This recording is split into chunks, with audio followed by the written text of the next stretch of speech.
Celebrating Korea's ties with ASEAN. Editor's note: this article is the author's contribution written for members of the Asian News Network, arranged by the Korea Herald for the Association of Southeast Asian Nations, ASEAN-Republic of Korea, ROK, Commemorative Summit and the first Mekong-Republic of Korea Summit scheduled for November 25th to 27 in Busan.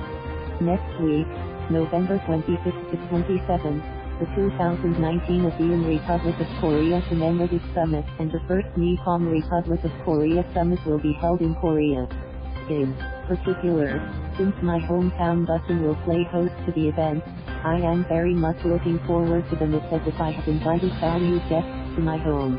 I send early greetings and a warm welcome to the heads of state and government as well as to the Secretary General of ASEAN. The Republic of Korea was ASEAN's first dialogue partner to establish an Asean Culture House. Koreans love ASEAN so much that the National Asean Recreation Forest was created, complete with cabins modeled after the various traditional housing styles of the 10 ASEAN member states. After I took office, I sent a special envoy to ASEAN out of profound interest in and affection for the region. I have also visited all 10 ASEAN member states within a little over 2 years of my inauguration, becoming the first Korean president to do so. ASEAN's dynamism and the smiles of its people are still fresh in my memory. The people of ASEAN live in harmony with a diversity of ethnicities, religions and cultures knitted into their everyday life. The Korean people feel very close to ASEAN because ASEAN and Korea bear resemblance to each other in prizing decorum and community. We share the values of Asia. ASEAN is special to Koreans because the region ensures equal participation and opportunities through the Asean Way despite different economic statuses and political systems among its 10 member states. ASEAN's growth through an inclusiveness that does not exclude nature, any person or nation will indeed be the future of the global community. The year 1989 when ASEAN and Korea established dialogue relations was a tumultuous period.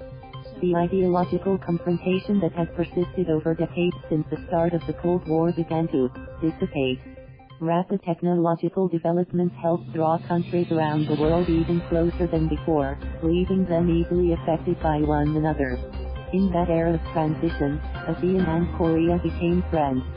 Over 3 decades since then, we've steadily built our friendship while jointly responding to the new times and corresponding changes.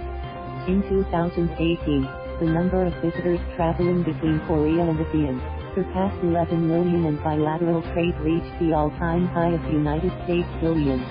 The world now faces new challenges such as protectionism and the Fourth Industrial Revolution. Nonconventional security threats, including natural disasters, transnational crimes and cybercrime, rise with each passing day. Building on 30 years of cooperation, we need to jointly respond to these challenges and push for the new future vision. The Asean-ROK Commemorative Summit will serve as a venue for both sides to put our heads together to keep weight for a more prosperous and peaceful future under the banner of Partnership for Peace, Prosperity for People. ASEAN is the world's youngest and most dynamic economic community. To transform its infinite potential into sustainable prosperity, it is crucial to increase connectivity in the region and cooperate in high-tech industries. If we enhance cooperation in transport infrastructure, smart cities and advanced science and technology Korea's strengths, we could jointly nurture innovative capabilities to respond to the Fourth Industrial Revolution. Using free trade to expand commerce, fostering small and medium-sized enterprises for an inclusive economy and promoting green growth, such as an eco-friendly bio-industry. These are also areas where Korea and ASEAN can work together. I ask you to pay special attention to the inaugural Mekong-ROK Summit. The Mekong countries are achieving high annual growth of more than 6% while pursuing sustainable development, through which people can live in harmony with nature. They are also ushering in a new future for the global community through the Asian spirit defined by sharing and mutual respect. In the belief that the Mekong countries' development will translate into Korea's as well, I have unveiled the Republic of Korea-Mekong Vision.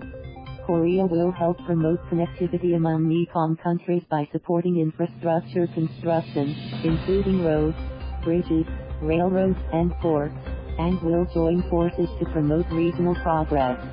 Mekong countries' pride and potential are embodied by Angkor Wat, Bagan and Vat Phou. The spirit of Korea's Daemalundong expressed in the phrase "we can do this" too will inspire confidence in the region's farming villages and help usher in a future of common prosperity. Considering the growth potential and geopolitical importance of ASEAN, many countries are announcing regional cooperation initiatives to strengthen partnerships with ASEAN. The ASEAN Outlook on the Indo-Pacific, which ASEAN member states agreed to in June, is a great vision that can contribute to regional peace and prosperity. The principles of cooperation proposed by ASEAN, including ASEAN centrality, openness, transparency, inclusivity and respect for international law, are in line with Korea's new southern policy. As a responsible nation in the region, Korea will further expand regional cooperation with ASEAN, holding up mutual benefits as the most important value. People are the starting point for the development of all relations. To strengthen cooperation, we need to understand each other better. To make mutual visits less constrained, the rules related to people-to-people exchanges will be improved, for instance, by streamlining visa issuance procedures and introducing a policy of open skies. Drawing on Korea's experience of achieving growth through the nurturing of talented individuals, we will provide support to help ASEAN's future generations grow in all sectors to reduce development gaps within ASEAN. ASEAN's basic principle consensus through dialogue and consultation provides many lessons for Korea in particular. The two North Korea-United States summits held in ASEAN member states helped restart dialogue over peace on the Korean Peninsula. The ASEAN Regional Forum, in which North Korea participates, also contributes to peace on the peninsula. There still remain critical junctures for peace on the Korean Peninsula.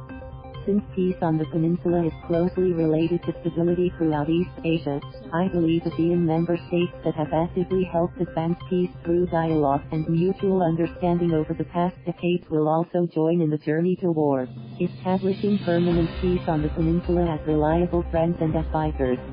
I am looking forward to in-depth discussions about peace on the peninsula and in East Asia taking place at the upcoming summits as well.